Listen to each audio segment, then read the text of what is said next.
without much ado, I'd like to put to you a query, an inquiry that I have of you. If metaphysics is philosophical, if spirituality is experiential, what part of these two must I, a common man, look forward to and in terms of exploring in life? Because philosophical, I don't understand. Experiential, I don't know who to help me with. According to you, what should I do as a regular citizen, as somebody who is just a commoner? I don't have anyone to guide me up. Okay. So first and foremost, thank you very much for this big, huge, long thing that you spoke about me. I don't know if I'm worth that much. And I first and foremost, I have to tell all the participants who are listening on Facebook and now also that whatever we are discussing today, whatever I'm going to say today is a contribution to all of you. And I pray that it's going to be a contribution to all of you. So beginning with what I have to say today is the word meta is very confusing. Lots of people don't know, though we use it very loosely. Absolutely. Yeah. So meta is something that cannot be quantified. Meta is something which cannot be measured. That is meta. So metaphysics, meta whatever, meta health, meta medicine. अभी बहुत वो word use किया जाता है हर चीज के लिए meta. But meta means something which cannot be proved, something which cannot be quantified, something which you cannot see.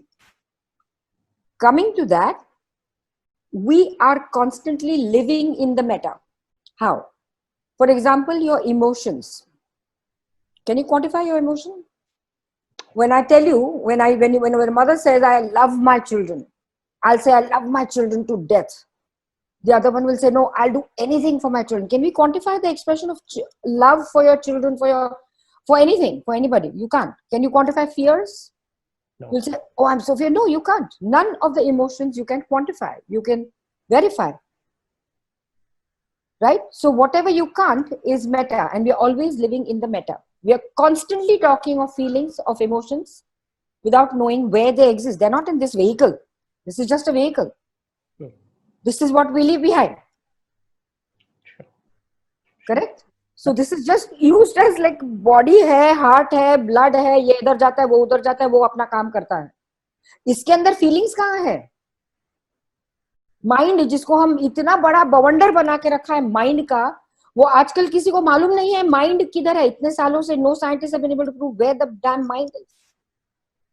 Do you know? We don't know where the mind is. Subconscious mind, unconscious mind, ये mind वो है का mind पहले soul, we don't know, but all that has an effect on your physical body. Whatever goes on in your mind has an effect on your physical body. Stress, you can see stress, you can't, but stress leads you to high blood pressures and diabetes and falana, dimkana, whatnot. But you still don't know where you can you quantify stress? I'll say, oh, I'm so stressed out. Somebody else say, you don't know the stress levels I'm going through. Where are those levels? Sure. So this is all what is meta. Meta gets you closer to yourself. We have moved away from these things. We have moved away from the self. We are living in meta. We are living in emotions day in and day out. We are talking only of emotions, of this is what I felt, this is what I feel, all that, all the time. At least 80% of our talk or thinking, whatever is going on, 80% we are in meta, but we don't know what meta is. True. True. Correct? So we are going so much far away from ourselves. Now, you have to come back to ourselves, which is the need of the hour today. Looking at the whole scenario, what's happening today. Now, let's talk a little bit about this coronavirus before I come to my main topic. Coronavirus is meta. How? We can't see it. Sure. Nobody knows where it's coming from, where it's going, whom you are touching and who's asymptomatic and falana, dimka. No one knows, yet it is spreading. The whole world is locked down, but not a single scientist, such intelligence, can find out one vaccine for this virus. Isn't that ironical? Right? So what the planet is trying to teach us, what nature is trying to teach us, that you've gone so far away from her, you need to come back. Sure. Right? So how do we come back? Now, when I'm talking of the chakras, chakras are again are metaphysical because they're not there in your physical body. If you dissect me or anybody, they are not there in the body. But उनका असर हमारे शरीर पे पड़ता है. Activation of the chakras, aligning of the chakras has a huge effect on your body. Chakra activation and chakra alignment is your first step towards spirituality. After that, any modality you learn, Reiki ho, pranic ho, koi bhi modality ho, you are one up compared to the others who have done Reiki or any other things. Sure. Yeah, because your chakras are aligned. Now, if you see, very, very, very, very few teachers or facilitators in the chakra field you'll find. Very few.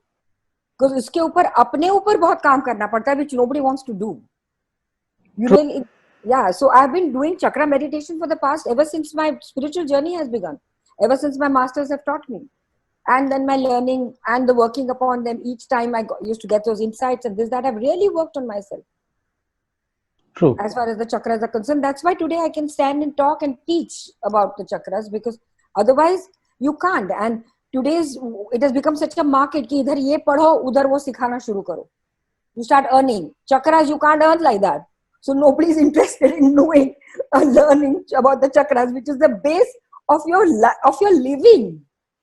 किसी को नहीं करना है ये. True. I find very few people even coming for the class. It's like oh my God, how many people are going to come and attend the class? It's like a fight. I mean, any other thing, tarot karo, angel reading karo, money manifestation karo, हजारों लोग जाते हैं उधर. And I wonder how the hell these people get so many students and how this basic knowledge जो सबकी इतनी जरूरत है, उसको there is no value for it. Absolutely.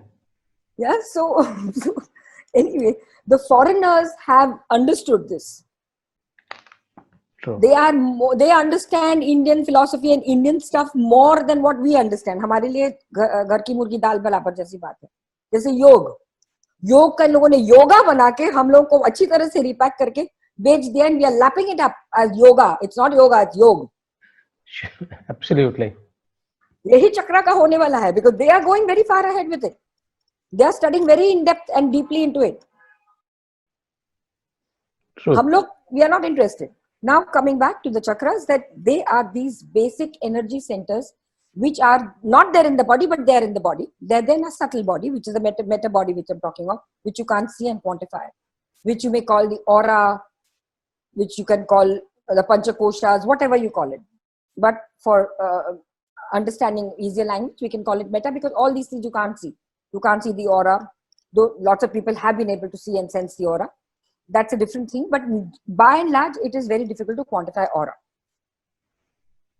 Okay, so these chakras are there in our various parts of our body.